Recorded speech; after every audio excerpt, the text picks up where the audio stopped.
The bookmakers' odds have been updated for the 2025-2026 campaign. Who, of course, will be going down and who, of course, will be destined for Champions League football. Today, we're going to find out. That's right, folks, back once again with another video. Today, we take a look at the updated bookmakers' odds over in the Premier League. What am I talking about? Well,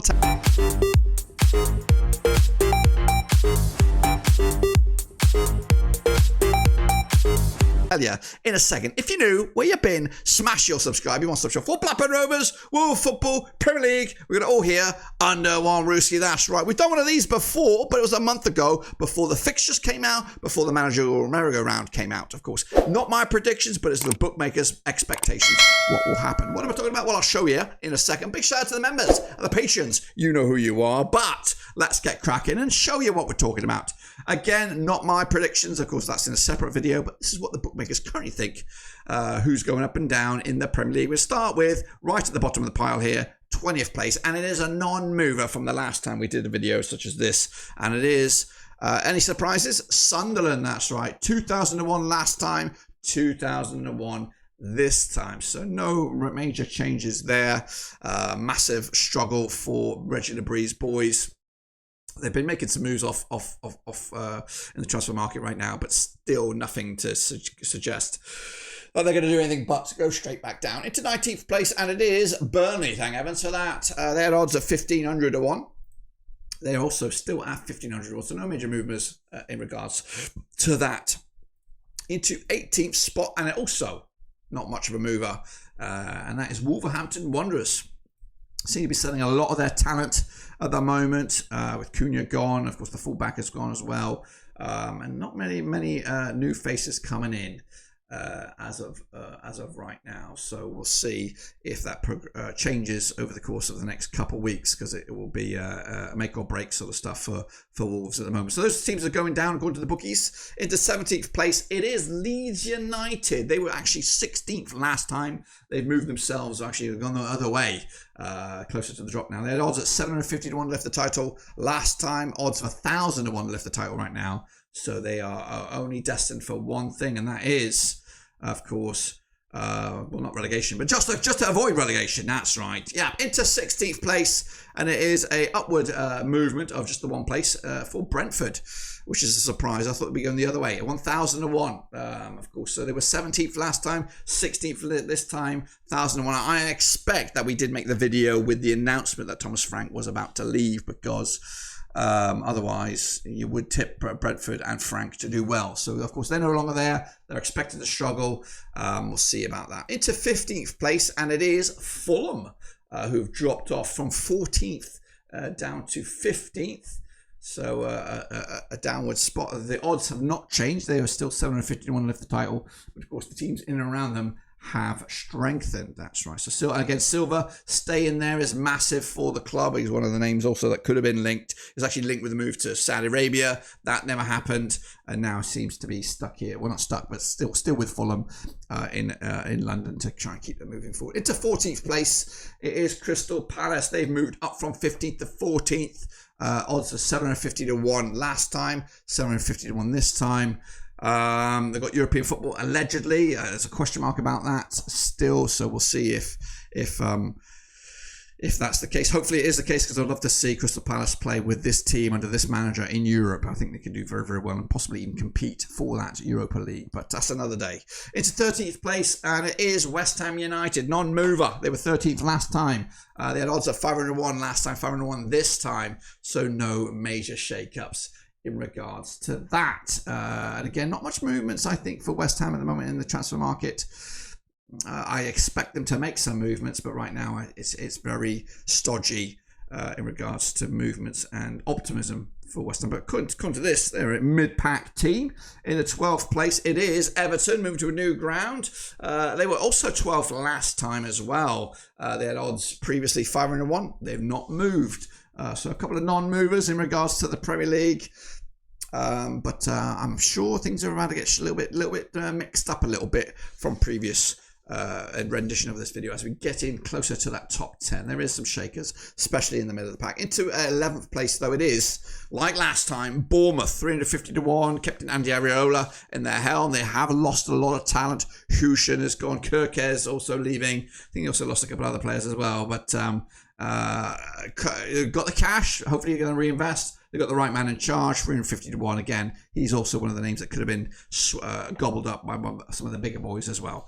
Into top 10 we go, and it is Nottingham Forest. They're down from 9 to 10. Their odds 150 to 1. Previously, they've dropped to 200 to 1, so people starting to maybe read between the lines. I got to give him some credit because I thought Nuno Espirito Santo was gone.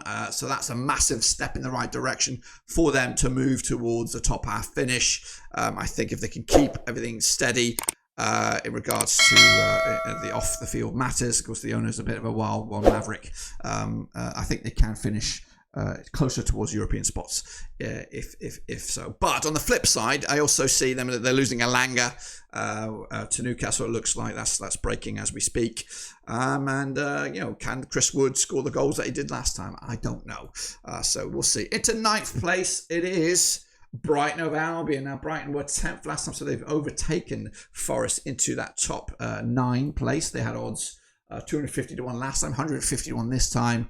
Fabian Huzer's boys doing as they do, just outside the European spots, everyone just keeping an eye, just keeping in touch and distance and causing some problems, and I expect them to be difficult to beat. They're going to lose João Pedro. In fact, they've lost him already. He went to Chelsea for a good chunk of change. Where's that money going to go to next? Who knows? But it's Brighton. They do well in regards to transfers. Into 8th, it is Aston Villa. They dropped from 6th to 8th according to the bookies odds. They were 40 to 1 last time, 66 to 1 this time. What's been the major contributor to that? Maybe lack of activity, or maybe I think they've got some financial restraints. They've got to kind of abide to some FFP, or they'll be in a bit of a pickle, so they can't really spend that much money unless they sell or something. So so just outside the top 7 for Villa, so it's a massive shake-up there. In regards to 7th place, it is Tottenham. They're up from 8th to 7th with Thomas Frank in charge. Odds previously 50 to 1, now 50 to 1 still, so not real much movement in regards to the odds, but just positionally they're up 1 place closer to the top 6, but just outside the top 6. Speaking of top 6 though, it is Manchester United. That's right. Again, keeping a hold of Ruben Amorim's still there. Some frustrations in regards to transfer activity. They were 7th last time, 40 to 1. They're now 25 to 1. I don't know what's going on there. Why the movement? Considerable movement from 40 to 25 to 1. And of course, the positional rank of 7th to 6th. They've got in Cunha. It looks like they're going to bring in Brian Mbembo at some point, but realistically, they're still not quality Manchester United kind of signings. They're kind of weird signings. They're kind of mid signings. They're Premier League signings, but that's pretty much it. It's a top 5 we go, and it is Newcastle United. I'm just going to move my other graphic down here. That is actually downward from 4th to 5th. They had odds previously of 12 to 1. They've got odds now at 20 to 1. So currently drifting away from that Champions League top 4 anyway. So they're moving one way and one way only, and that is backwards. And that's the benefit of these guys. They've had a good summer in regards to Club World Cup. They're in action over the next day or so, or may already have happened. But they've gone from 5th to 4th. That's Mars Keska's boys. 20 to 1 previously, 14 to 1 now. So they're moving upwards. That young team, the massive team of Chelsea, slowly but surely getting better season in, season out. So making good strides here. Of course, we'll be in Champions League football. Can they compete more? They've already added a couple of players, João Pedro, Liam Delap as well. Maybe some areas of weakness or frustration from last time. So we'll see how well they go. But 4th place is what the bookies are thinking.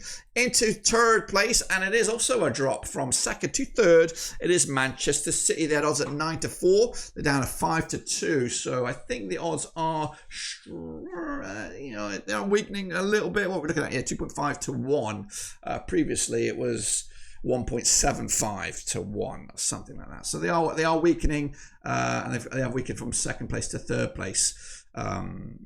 They've brought in some players. Of course, they had 3 or 4 new faces before we even start the Club World Cup. Speaking of Club World Cup, they were frustratingly average in the Club World Cup, getting knocked out early doors in the knockout stages. But they still got all the key players, the Haalands, the Mamouches at the back, up top as well.